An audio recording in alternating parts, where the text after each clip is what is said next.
Magandang gabi, Batangas. Narito ang mga balita sa Palakat Weekend News ngayong November 30, 2024. Iba't ibang gawain ang inihanda ng pamahalaang lungsod bilang pagsuporta sa 18-day campaign to end violence against women o VOW na nagsimula noong November 25. Layunin ng nasabing kampanya na ipamulat sa lahat ang negatibong epekto sa lipunan ng karahasan sa mga kababaihan.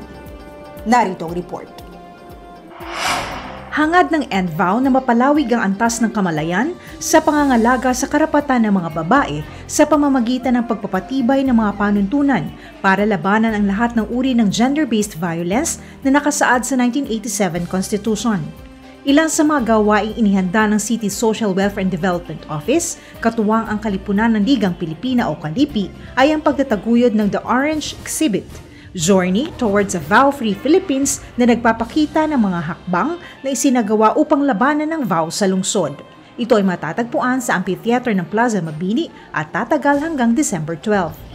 Bukod sa pamimigay ng Information Education Campaign o IEC material sa mga barangay, hinihikayat naman ng mga kawani ng lokal na pamahalaan na magsuot ng orange shirt sa November 29 at December 6. Mayroon ding illumination ng orange light sa fasad ng City Hall at pagtataguyod ng gender sensitivity training, gayon din ng anti-VOWC orientation sa mga lalaking empleyado ng pamahalaang lungsod. Tema ng paggunita mula 2022 to 2027 ay United for a VOW-Free Philippines, habang ang sub-team ngayong 2024 ay VOW, Bigyang Wakas, Ngayon na ang Oras.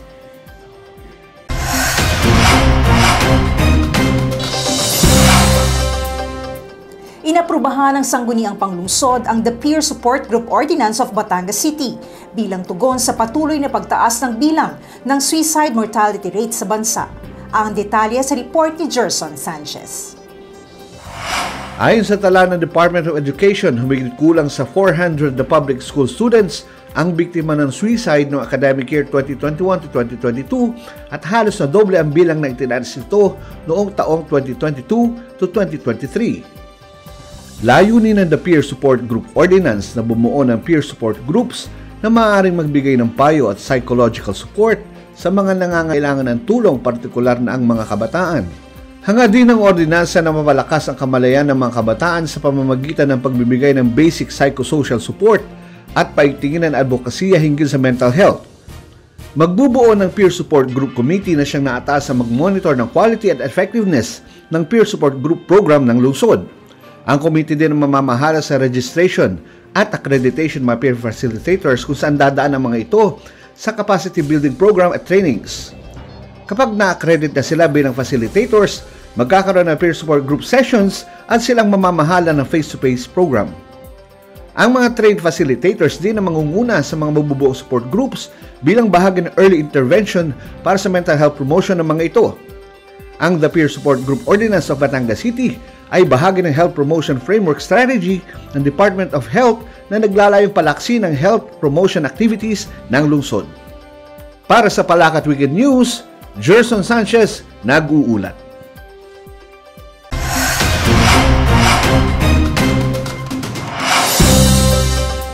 Pinangunahan ni Mayor Beverly Di Macuha ang seremonya sa pagtatalaga ng mga miyembro ng Parent-Teacher Association o PTA Federation ng Batangas City bilang mga bagong Rover Scouts ng Boy Scouts of the Philippines o BSP Batangas City Council noong November 23.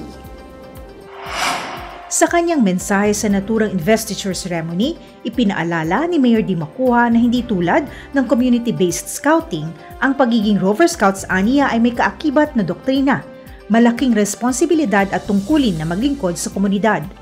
Sa pamamagitan aniya nito, may itaas ang antas ng pagkamakabayan ng mga participants at mapapalawak ang kakayahan na makapagsilbi dahil sa oportunidad na makatuwang ng iba pang scout sa pagpapatupad ng mga proyekto at gawain ng kanilang samahan. Binanggit din niya na si dating punong lungsod Eddie Di Macuha ang nagpayabong ng scouting movement sa lungsod at isa sa mga unang naparangalan sa bansa bilang Most Outstanding Chairperson ng BSP Council. Binati ni Mayor ang mga bagong talagang Rover Scouts sa kagustuhan ng mga ito na maging bahagi ng BSP Batangas City Council. Naniniwalaan niya siya na magiging magandang ehemplo ng disiplina at dangal ang mga ito at may dedikasyon sa pagpapanday ng kaisipan, katuwang ng mga paaralan at lokal na pamahalaan. Hindi rin diniya ang tulong at suporta ng mga ito sa paglaban sa mga hamon na nakakaapekto sa psychosocial well-being ng mga kabataan. Isaan niya itong hamon na hindi dapat baliwalain kaya nararapat na mabigyan ng proteksyon ang mga kabataan bilang isang responsableng mamamayang Batanggenyo upang mabigyan ng magandang kinabukasan ang mga susunod na henerasyon. Nakiisa din si Congressman Marvin Marino sa naturang okasyon at tumayo bilang Grand Ninong ng mga bagong Rover Scouts.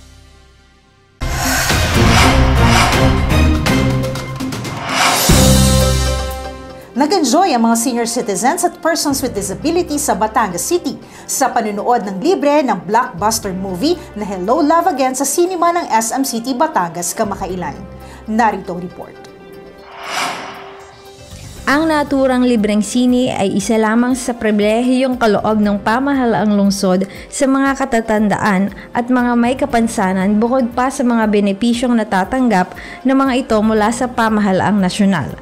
Labis ang tuwa ng mga senior citizens at persons with disabilities sa Batangas City sa muling pagbabalik ng libreng sine para sa kanilang sektor matapos na ito ay mahinto dahil sa COVID-19 pandemic. Pinangunahan ni na Office of the Senior Citizens Affairs Josefina Dangal at City Council for the Elderly President Rufina Gamab at CSWDO ang pagbibigay ng movie booklet.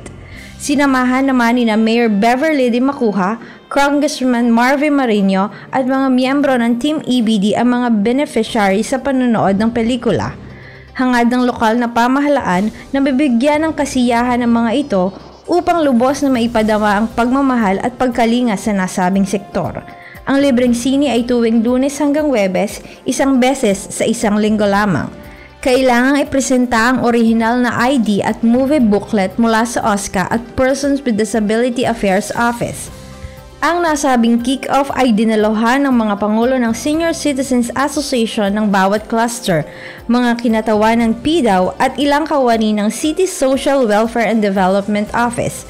Lubos ang pasasalamat ng pamahalaang lungsod sa SM City Prime Holdings Incorporated sa pakikipagtuwang sa pagbibigay ng saya sa mga senior citizens at persons with disability.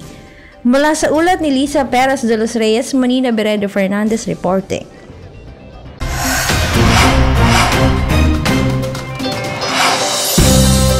Magbabalik ang Palakad Wika News makalipas ang ilang paalaala.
Patuloy ang pamamahagi ng allowance ng Mayor's Action Center sa mga EBD scholars sa kolehiyo para sa first semester.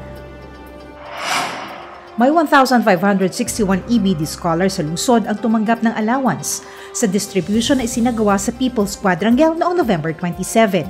Ang naturang pamamahagi ay pinangunahan ni Mayor Beverly Di Macuja na nagpahayag ng kasiyahan sa tagumpay na nakamit ng mga dating benepisyaryo ng EBD Scholarship Program. Marami ani ang mga magulang ang nagpaabot ng pasasalamat sa nasabing programa na naging susi upang sila'y makapagtapos ng pag-aaral at maging matagumpay sa iba't ibang larangan. Hindi rin nakalimutan ng punong lungsod na paalalahanan ng mga scholar sa mga hamong kinakaharap ng mga kabataan sa kasalukuyan. Kabilang dito ang teenage pregnancy, tumataas na bilang ng mga kaso ng suicide, paggamit ng ipinagbabawal na gamot at pagtaas ng HIV cases. Kung kaya't binigyang diin niya ang kahalagahan ng edukasyon at tamang paggabay upang maprotektahan ang mga kabataan mula sa mga ito.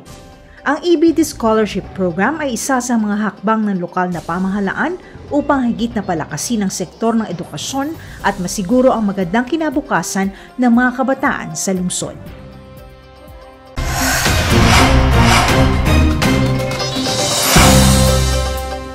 At yan ang kabuuan ng mga balitang tampok sa Palaka at Weekend News ngayong gabi. Ako po si Rona Endaya Contreras. Magandang gabi at marami pong salamat sa inyong panonood.